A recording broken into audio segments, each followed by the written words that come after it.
It's primetime Proline TV, Ourlads Football Network, as we continue our discussions on the offseason. NFL free agency is only, wow, what are we now, Fred? A week away? 10 days away? Well, officially, it's next Wednesday at 4 o'clock on the 11th.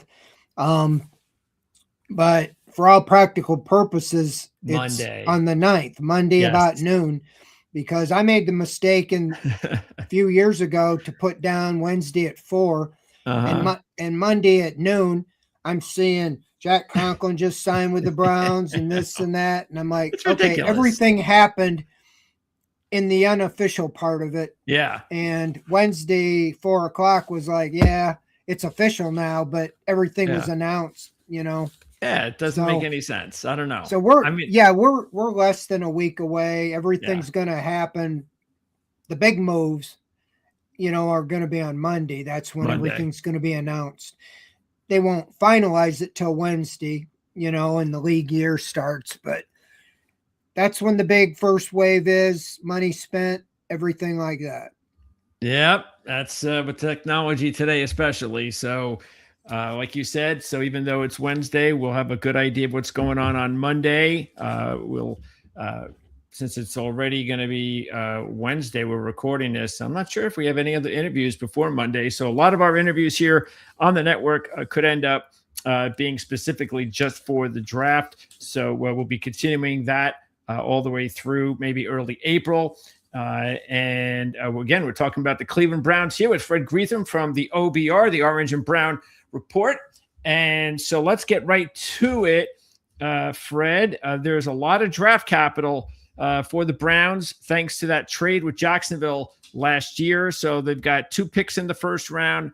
They've got all their picks basically, including a 3 picks in round 5. So that's a lot of capital to play with. Let me ask you about the cap, though. And of course, they'll be fine. They'll be cap compliant before you know it. But how much money do you think that the Browns will have in order to spend? Will they be able? Do you think they'll have enough to go out and get a big name a player? Do you expect that would be something that they would do? Well, Andrew Berry talked about this at the combine. He said they expect to be more active than they were last year in free agency this year, Okay. but not like a year from now, they would expect to be what he called hyper aggressive. So he kind of laid the groundwork that they expect next year to really, be in a much different place.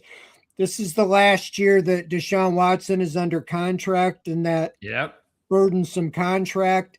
They're going to still have, they've been restructuring things. They're going to restructure him again.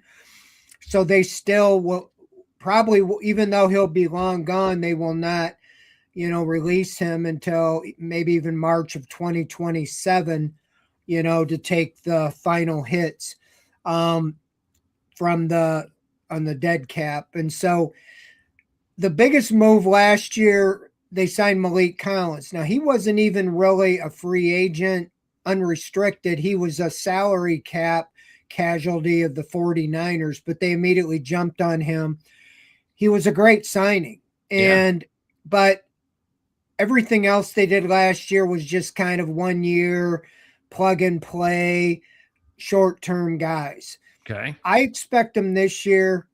So I say that meaning it wouldn't take a lot to be more aggressive than they were last year. True. But I do think that they are trying to overhaul their offensive line in one off season, and they are short one of those 5th-round picks. They just traded the 5th-round pick they got for Kenny Pickett to the Texans for right tackle Titus Howard on Monday.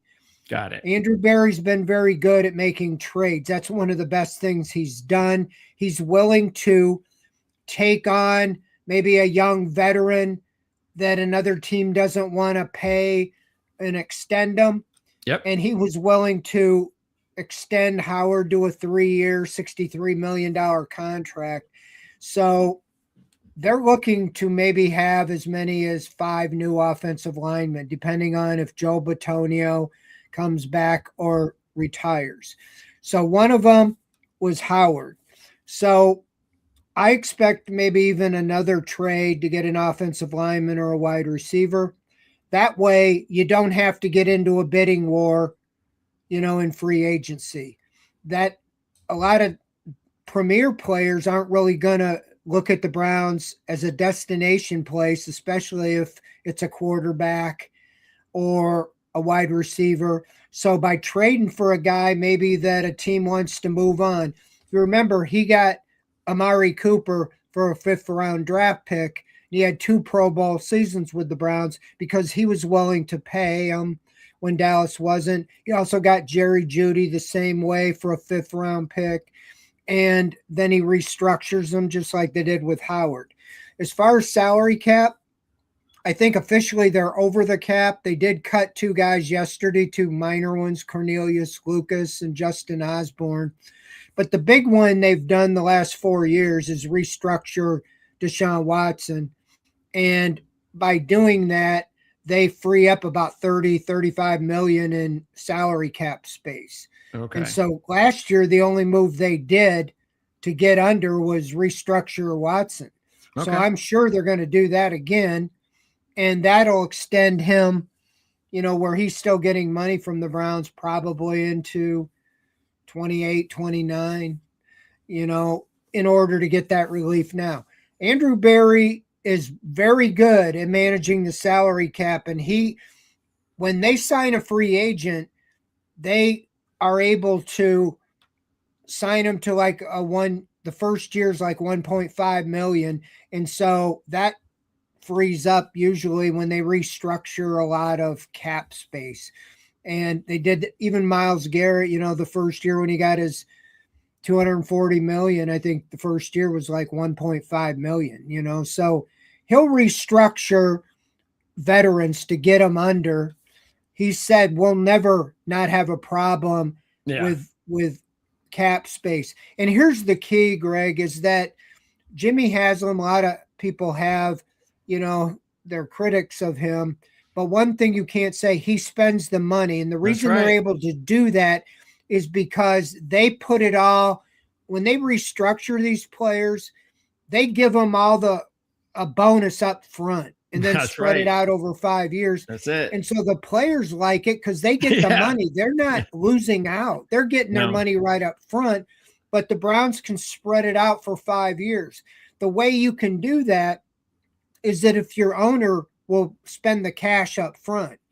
We have a salary cap guy he predicted what it'll be, and he said it'd be 301.5 million, and I think it was 301.8 million. I mean, I don't even know how he does this stuff, but he's got it down.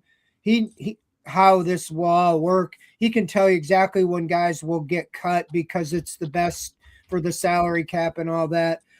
But with that being said, I expect the Browns, even if they want to be a player in Malik Willis and think he's the guy, and there's nothing that would prohibit them from signing him because the first year they get a big relief. They give him like a very low number in the first year, and it buys them time. So all that said, I think they'll pinpoint 1 or 2 guys that they're going to go after.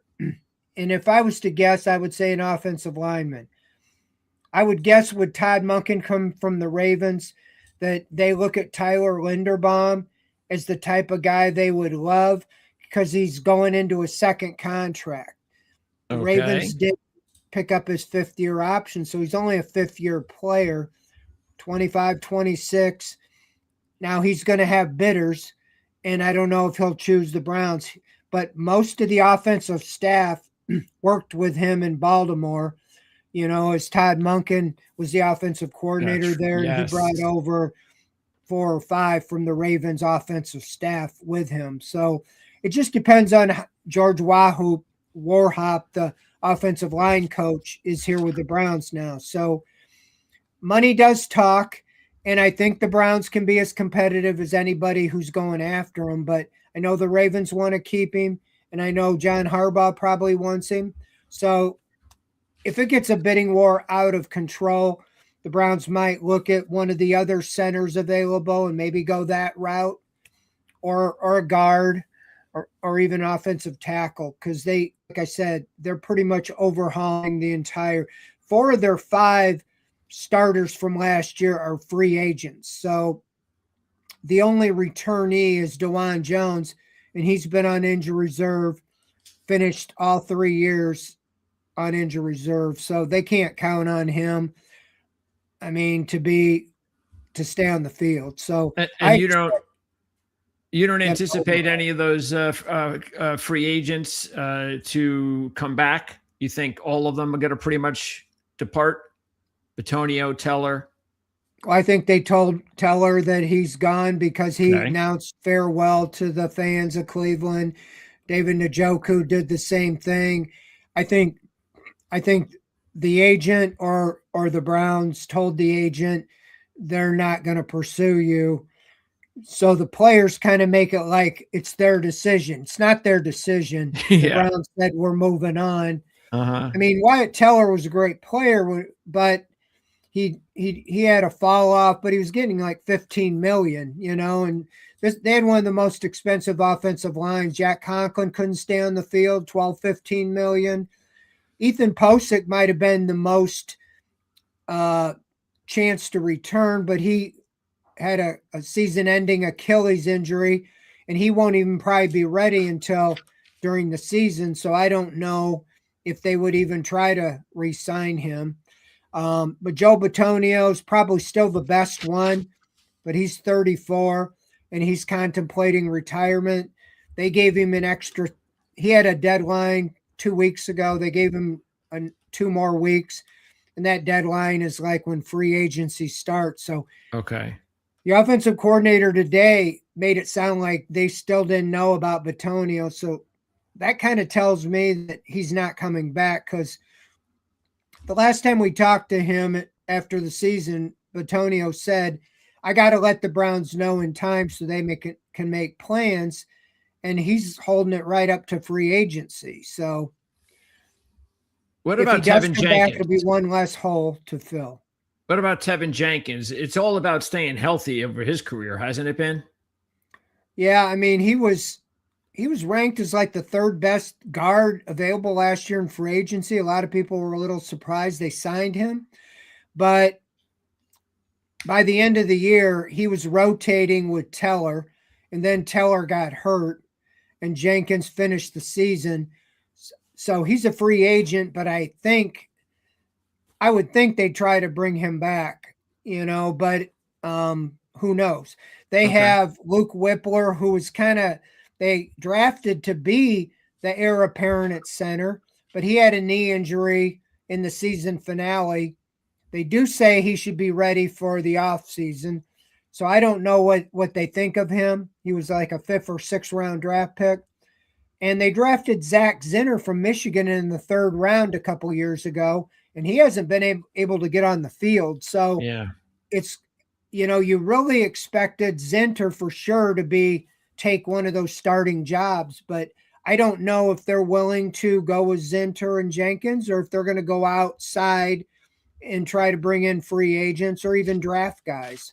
But when Andrew Berry talked about overhauling the offensive line, he used the Bears as a model.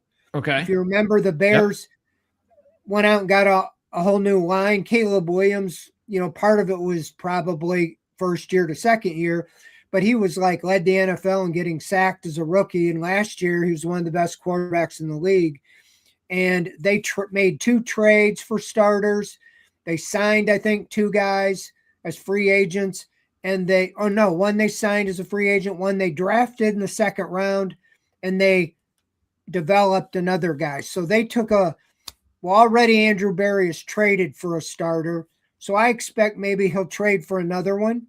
Yeah. And then I can see him going for one in free agency. I'm pretty sure they're going to draft 1, maybe even 2 in the draft. They have those extra picks.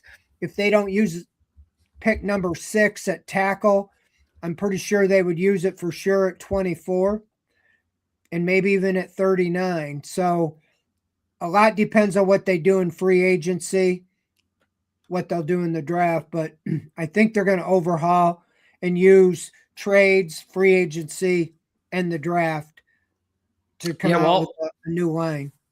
there's only 3 spots remaining now after the acquisition of Howard, as far as the starters are concerned. So it sounds like to me what you're saying is until we find out about Batonio, and anything is possible. The only offensive lineman that you think has a realistic chance of coming back is Jenkins. Yeah, I mean, Dewan Jones is under contract. I don't think they're going to just hand him a job, Okay. but they've already said he will compete, meaning for a starting job. Unfortunately, they decided to make him a left tackle last year, but he got hurt like in the 5th, 6th game. So you really didn't get a good read on that. And last year they kind of handed him that job because Jed Wills, they moved on from him and decided on 3 games play that they were going to make Dewan Jones the left tackle. So I expect them to bring in competition. And I wouldn't be surprised if they moved Dewan Jones into guard if they drafted a tackle at 6 overall, or they moved this Howard to guard. I think they're really looking for when you're trying to get 4 or 5 new offensive linemen, you're really just trying to get the 5 best and make it work. That's what Absolutely Todd Monken said. They'll work with whatever they have. So I just think they're trying to get the 5 best offensive linemen, whether they're already on the roster or they're coming in a trade or in the draft or free agency. Okay. Well, that's a great way to get us started here. And taking a look at, I tell you what, before we dive too much further into personnel, you had a lot of I guess all of the coaches, all of the assistants were introduced today. So tell me about, because I understand the OC move.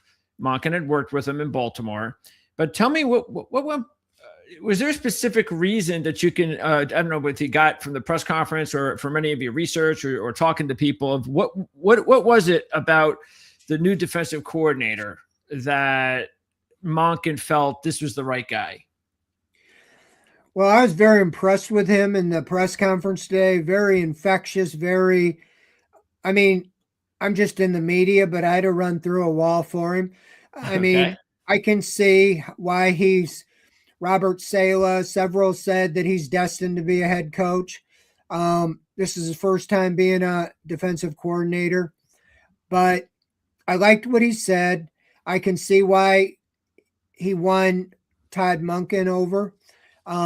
Very enthusiastic, saying it's not about style or it's not about scheme, it's about style. And he said a lot of the things that reminded me of what Jim Schwartz said when he came in. He's just a younger, more energetic version.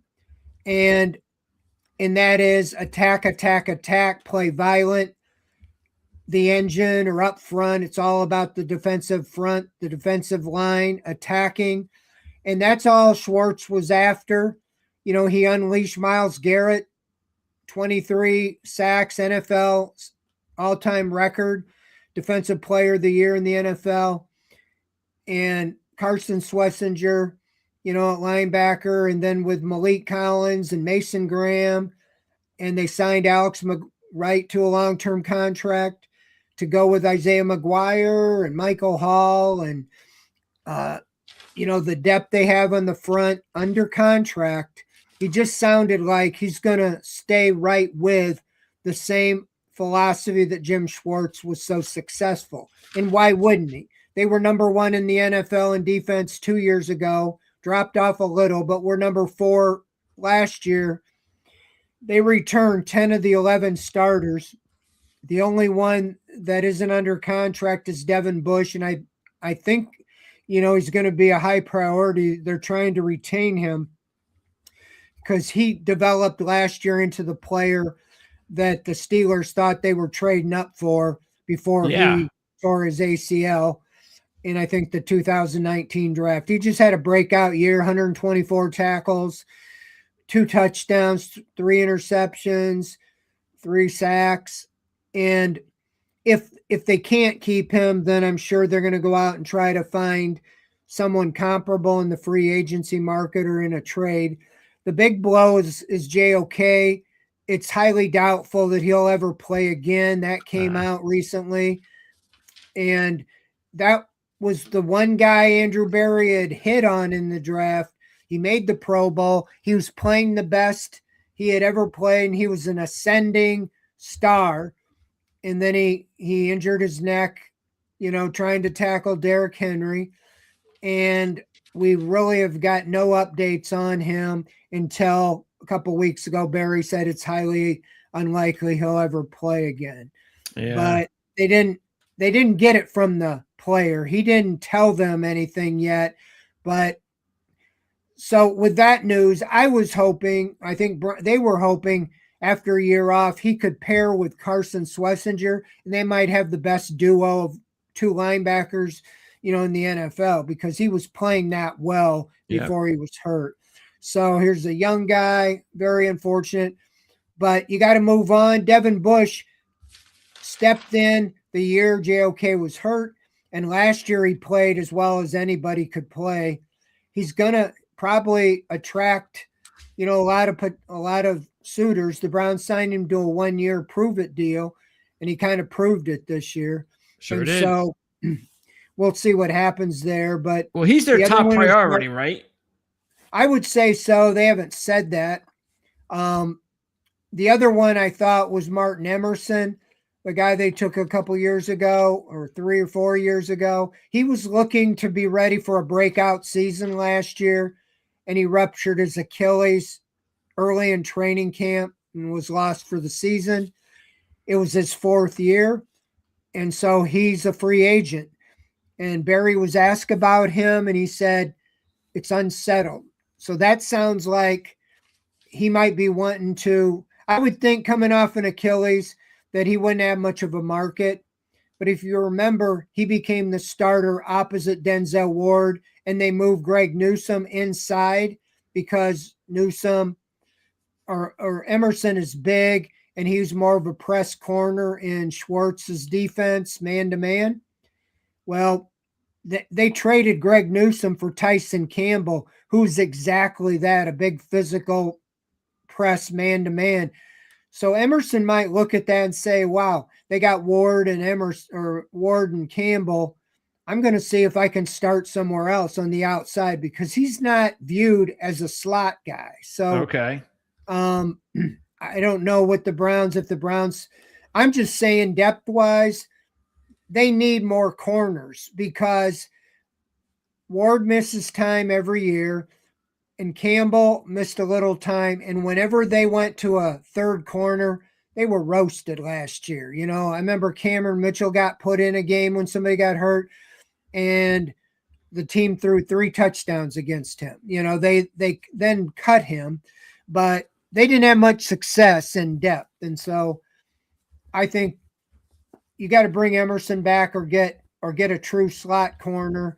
They have a guy that played there, Miles Harden, but unless they think he really can handle it on a full-time basis, they just need depth all the way around. But on defense is pretty well set. It's just depth. Who was the starting nickel last year? Well, it was Miles Harden. It was Miles. Okay. I mean, after Emerson got hurt, they put Cameron Mitchell in there, and he was just really had trouble, and they ended up putting Harden in. Harden, I thought, played pretty well. There were some times he played, real well. He was a 7th round pick. So, yeah. But overall, they were scouring the waiver wire, bringing in, guys like D'Angelo Ross and Trey Avery and Sam Webb. That's who all finished on the roster to end the season, because, after they moved on, they just cut Mitchell. I think they were hoping to bring him back on the practice squad, but he got claimed by the Colts or somebody, and they didn't have much, after that. So, yeah, I think Harden has a chance, but I think that, truly they might want to get a slot. In fact, that's somebody they could address in the draft. Yeah, we're going to wrap up in a little bit and go over the team needs. Before we do that, a few other things. And what about on defense overall with some of these other veterans? Do you expect that any of these other veterans?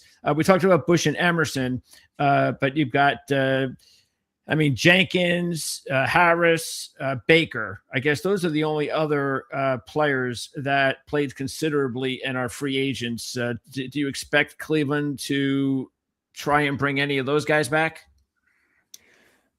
Rayshawn Jenkins, he was mentioned today by the defensive coordinator. Again, the guy was pretty impressive. He listed all the players on defense. He already knew. He's only been here a couple of weeks. I don't know. I think that's more of a plug-in if need be. Okay. He did play some slot. He ended, I think, on injury reserve, but the other one, Jerome Baker, again, he's a local guy from Cleveland, Benedictine.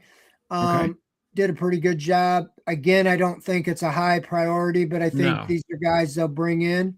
How about Shelby? If need be. Who? Shelby Harris? Yeah. I know Jim Schwartz was really high on him. Again, I don't think he'd be pursued. I think he's 34.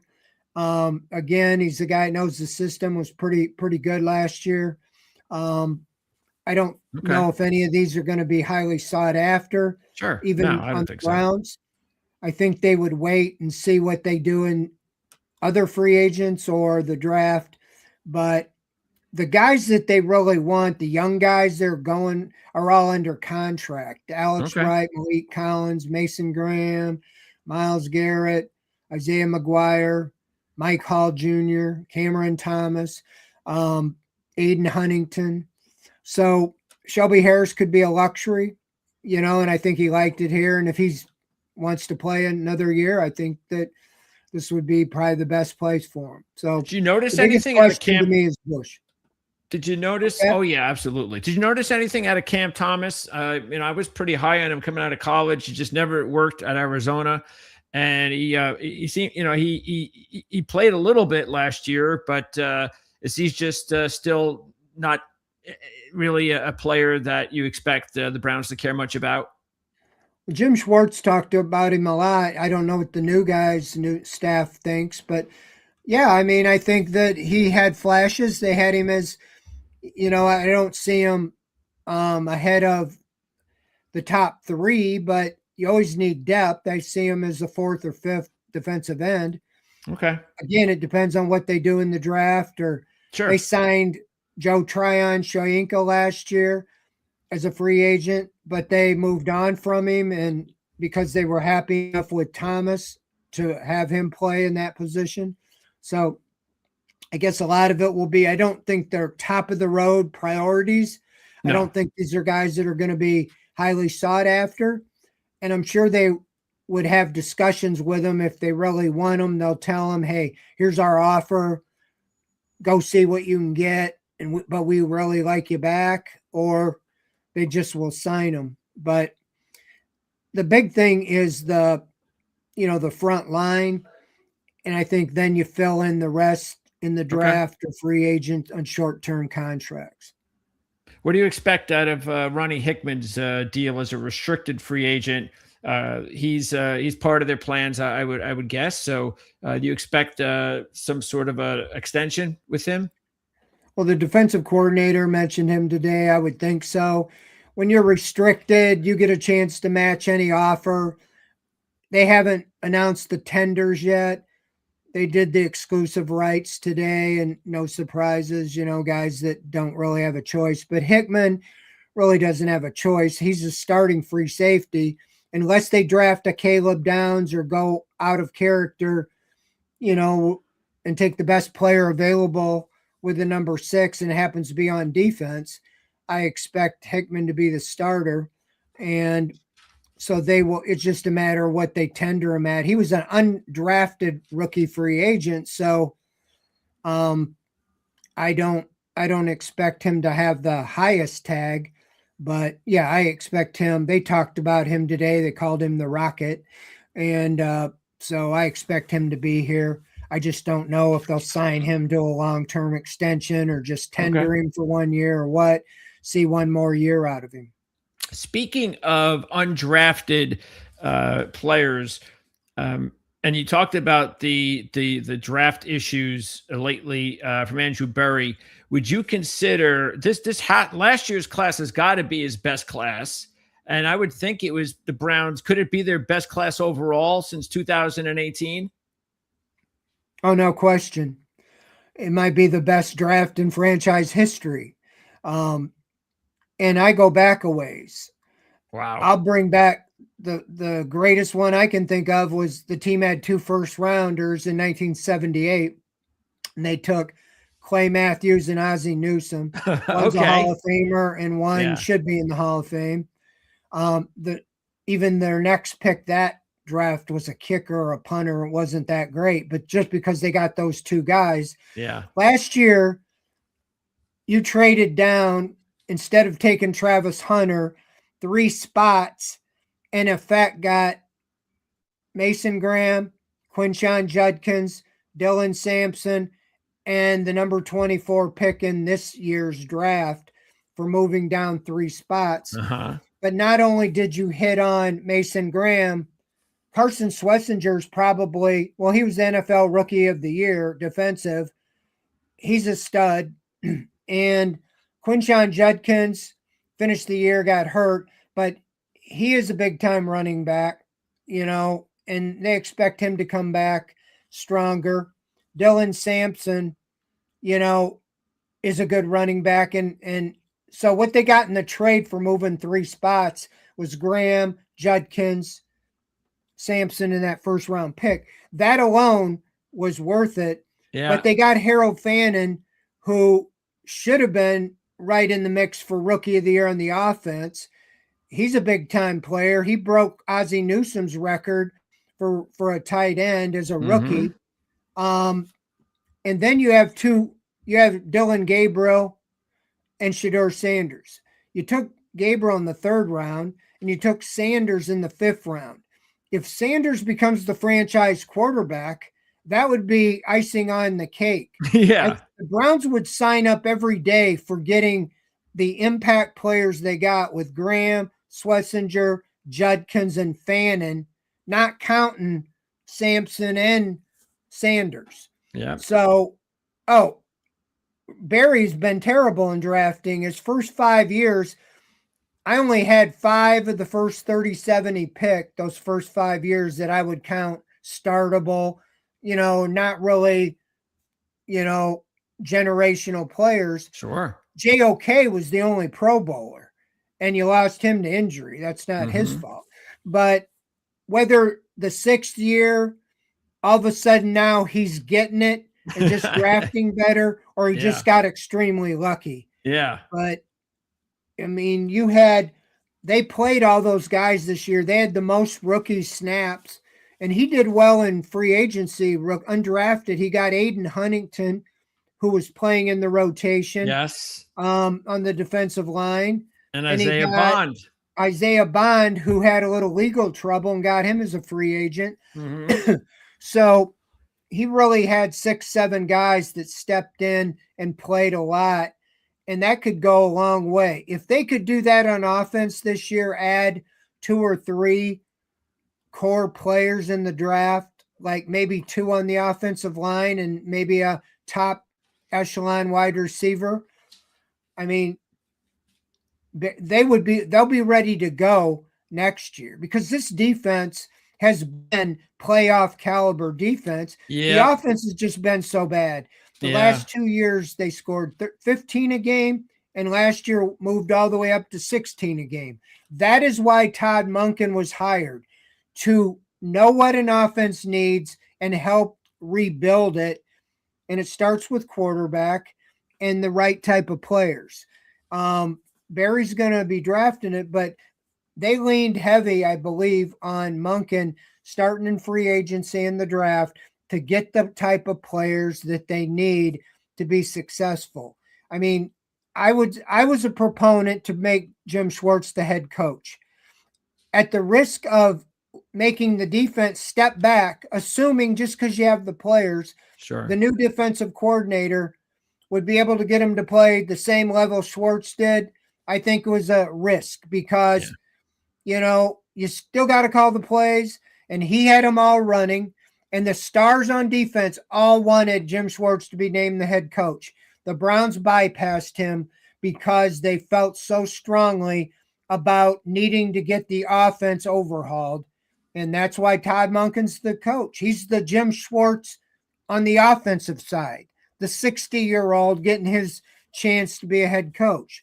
So they were willing to risk the defense taking a step back to get the offense. So all points are on the offense this year, and we'll see what they do.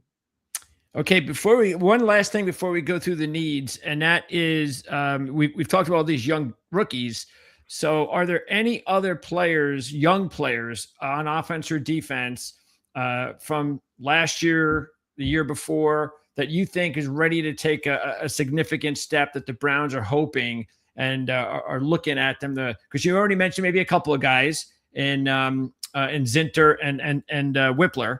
Any other of those types of guys that you think maybe even look better than those guys have that you think could have a significant impact this season?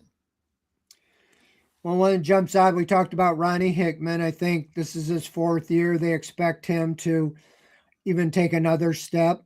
Michael Hall, he's been injured, had a real bad injury the last game of the 24 season. Took him at least half the season to get on the field in 25.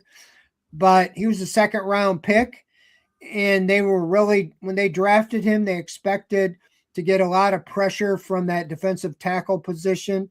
And when you ask about Shelby Harris, if Michael Hall is what they think he can be when they drafted him, that would maybe move Harris out of the rotation. Mahmoud Diabate, he was an undrafted rookie. He's now, I think, in his 3rd or 4th year, ended the season as a starter. And I think they believe he can take another step. On offense, I mean, there's some guys that showed some potential. Malachi Corley, they got him from the Jets, former 3rd-round pick, and he got into the lineup and played some. There's a lot of guys. I think they want Isaiah Bond. They think he can take a step. The offensive coordinator mentioned him today, but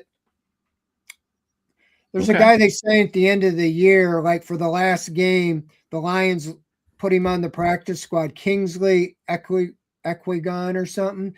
I think they might have signed him with the hope that maybe he could be the center, this year. So I don't know much more about him. But they brought him in right at the end to make sure he was on the roster.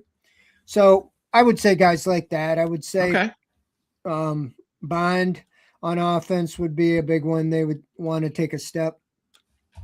All right, let's go through the top needs for the Cleveland Browns. And is there a absolute number one? And I mean, well, let's just say quarterback, because any team that doesn't have a quarterback that they feel is definitely in place, it's always got to be the top need.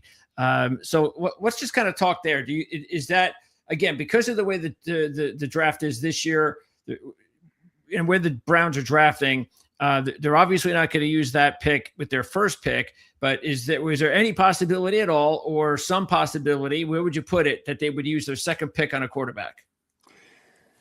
I don't know. I would say, because Todd Monken's new, we don't really know what he thinks of Shedeur Sanders. We don't know what he thinks of Deshaun Watson. I mean, he has talked about them all. Like, he's talking about open competition and giving them a fair chance. And we're going to start knowing Monday what they really think of this room.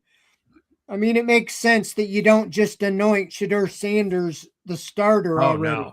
No, yeah. Or Deshaun Watson or whatever. But by what they do, even if they don't sign Malik Willis, say, if word comes out that they were in on it and really going hard to get him, That tells me that Yes. that's a level they think is much better than a Watson or a Sanders. Mm-hmm. So some of that will dictate. If they don't even talk or try to acquire a quarterback in free agency or in a trade, then that'll kind of lead you to believe that they're willing to go with what they have. I mean, this Kyler Murray thing he was very productive, and they're moving on from him in Arizona for a reason.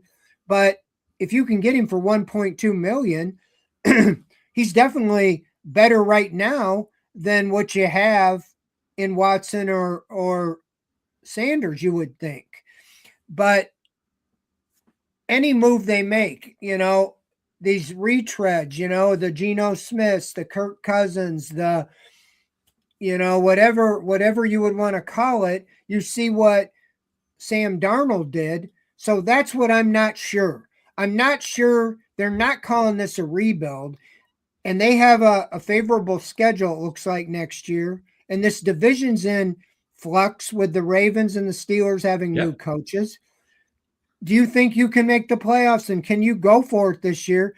That would tell me if you're going to go for a legitimate starting quarterback, even if he's not your long-term answer.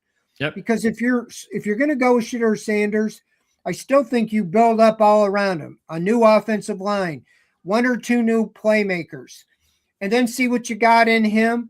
And if he isn't the answer, you might be 2-15 and be in a position to draft a quarterback number one.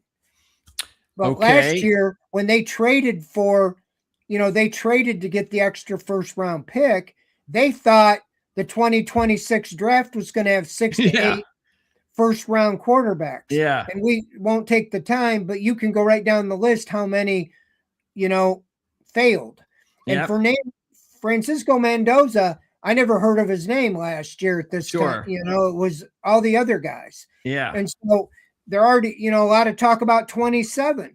Well, you could be in the same situation next year where all these guys like Manning and Dante Moore, and maybe they're not any good next year, You never know. I think they're going to turn over and making a decision right now.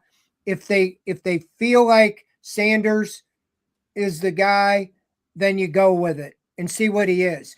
Because Watson's in the last year of his contract. I know you've sunk $240 million, but are you really going to put him out there and start? That tells you that you've given up on Sanders, in my opinion, because Sanders isn't a backup type quarterback. He brings so much attention to the locker room. Everybody wants to know about Shedeur Sanders, that follows nationally. And that's not his fault.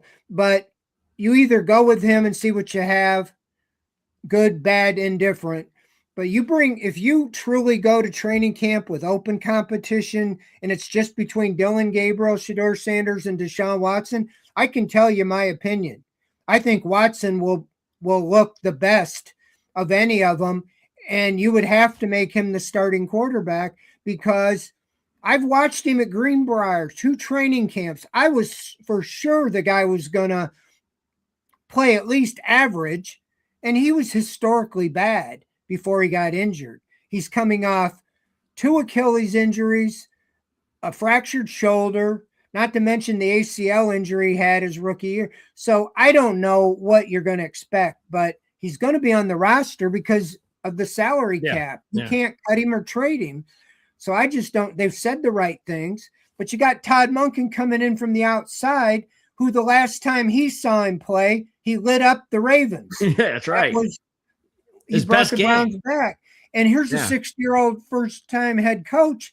If he thinks he's good, if that's all he's got, he might say, "We're going with him because we can win some games with him with this defense and so forth." So absolutely, that's where it's interesting as the week starts. What are they going to do outside the 3 quarterbacks that are on the roster?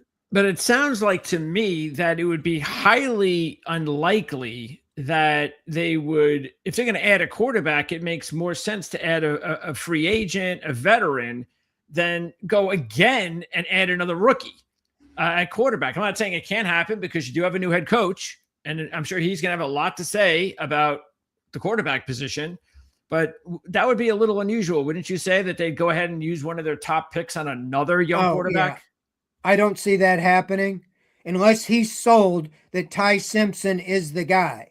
Now, he Yes. has a little relationship with him, but he has a little relationship with Garrett Nussmeier and some of the other guys as well. And so, I don't know what, none of us really know because No. they're new, what they Yeah. think of these guys. But no, I don't agree with drafting another guy to develop unless you decide, okay, we're going to trade Dylan Gabriel now and see if we can get something for him. That's true. Because that was a circus last year to have 4 quarterbacks and call it a competition. You got to have it settled, I think, when you go to training camp. Absolutely. It was a disservice to everybody, I think. And then they traded Pickett and Flacco, the guys that they spent the whole summer getting ready to start the season. So that made no sense at all, and turned it over to 2 rookies. So, yeah, I think that they'll have a better plan, but it starts here in the offseason. And I don't think you bring in a veteran, though, if you're just looking, because if you're going to go with Watson, you can have Sanders or Gabriel be the backup. Yeah. But if you're going to go with Sanders, then you can have Watson be the backup. If you're going to bring in a veteran, I think you'd only bring one in to be the starter. I don't know why you'd bring in somebody else. Would the Kirk best way to Cousins do that is trade, not necessarily free agency, because the free agents, like, I expect Willis, even though he's only had like 28 throws as a starter, is going to get the big time contract, and then your decision's made. He's your starter. Yep. I don't know who else available would come in. Cousins would be the only guy, I think, right? Yeah, and when you're talking about rebuilding and all that, and again, if these guys are available, they probably wouldn't choose the Browns just because, unless they want to. Well, that's true too. Yeah, they have to be assured that they would start over Sanders, because nobody really knows. They're dancing around that, and rightly so. But he did finish the season last 7 games as a starter, and so, does he feel like, I came here, or did he tell the higher ups, I can win with Shedeur Sanders? And that would be such a bonus for the Browns, because you got a 5th round pick for 4 years, on that sub $1 million contract. That's right. And then getting off the Watson contract, you can go great guns next year to bring in some weapons. So who knows where they're going to go, Greg? Okay, so the quarterback thing is the obvious. So let's get to the rest. Is there a one position of need that you would consider, and all the fans consider, the absolute must outside of quarterback, or is it 2 or 3 different positions that it could be? Well, the offense completely, but quarterback's always important, but offensive line, I'd say specifically offensive tackle. You traded for one. You're either going to draft one high, 1st round, or you're going to trade for one. I don't think they would try to go in free agency. Maybe they will. But offensive tackle and wide receiver. I said last year at this time, I had the number 2 priority of the Browns is a wide receiver. And they didn't even draft one. They didn't even trade for one. They didn't sign one. They brought back the same group. Cedric Tillman was the starter opposite Jerry Jeudy. They did bring in Bond after training camp started, when he became available. But again, he was a rookie that had no offseason. To me, it's a top priority is Carnell Tate, Mekhi Lemon, or Jordan Tyson. Those are the 3, in my opinion, are the top wide receivers. I lean to Tate or one of the other, whatever they feel is the best. Sure. First, because I just feel like after those 3, it's kind of now you're getting into that. There's a gap here. Yep.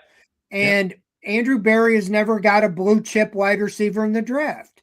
He drafted a bunch of guys in the third round, and Cedric Tillman's still around, but none of them really made a big difference. And so that's where I think that, the wide receiver, the offensive tackle, I can really see him trading down a couple spots because they had so much success last year. If they're convinced that they can still get a game-changing player, at 8 or 9 or something like that, and get another pick in the first round or high second round so they can end up drafting a couple offensive linemen. I still think, the true left tackle from Georgia's, Freeling, looked like he was going to be able to be, about that 24th slot. And he had such a great combine. One place projected him going to Browns at 6 now. And so if he truly is the long-term left tackle and he's head and shoulders above what you think the wide receiver, then you take him. But so much depends on what they do here in free agency. Like I said, they solved one spot by trading for Howard. If they do that again, then I could see them all boring in on the wide receiver. But if they trade for a wide receiver, say they get a pretty good wide receiver in a trade, like you got Amari Cooper or Jerry Jeudy, then you can put all your attention on the tackle. So those are the premium positions. To me, it's all about getting at least one game-changing wide receiver and offensive tackle. Okay. And are there any other positions after those 2 premier spots that they're going to need to fill in with some of their other picks? Yeah, just depth on defense. So you fill in, like I talked about.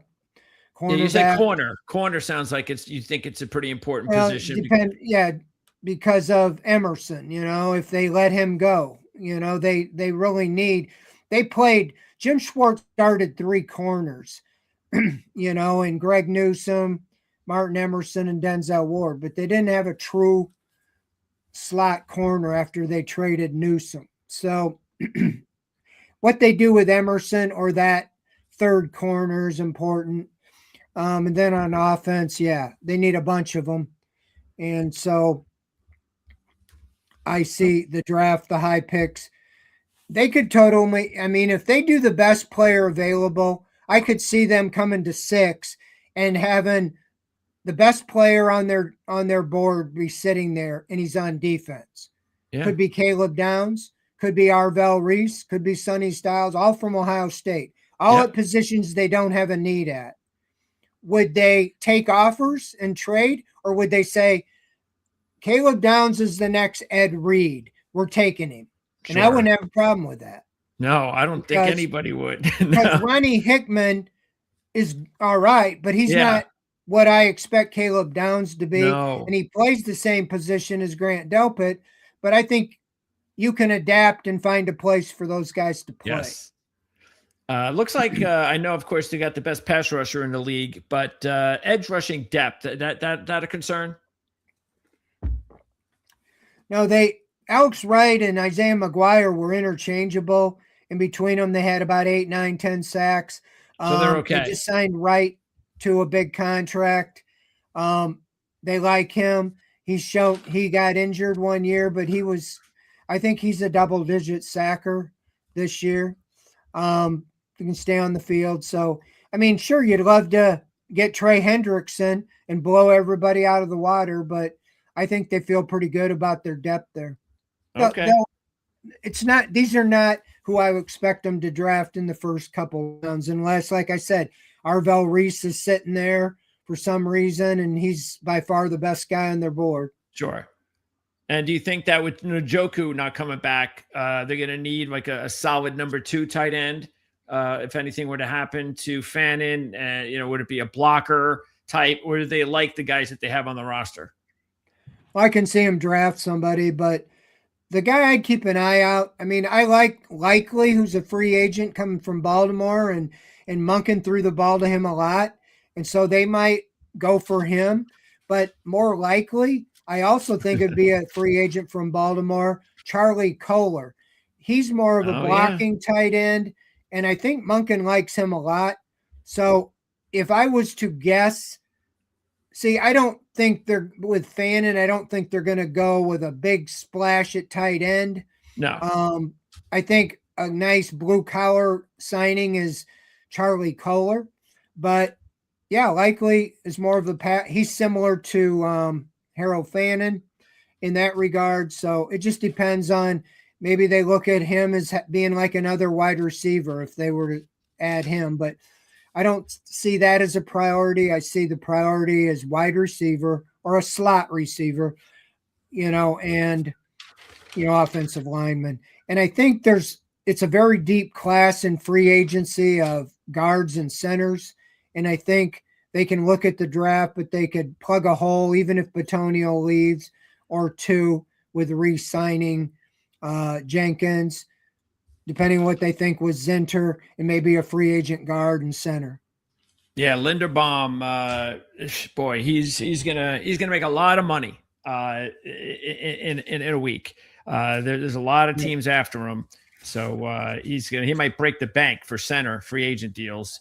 So we'll keep an eye on that for sure. And then also you mentioned Kolar. I know Tony Lombardi, who does a great job with us with Russell Street Report, spoke highly of him as well. All right, so I'm going to let you go. Fred, I appreciate your time as always. I look forward to talking to you after the draft.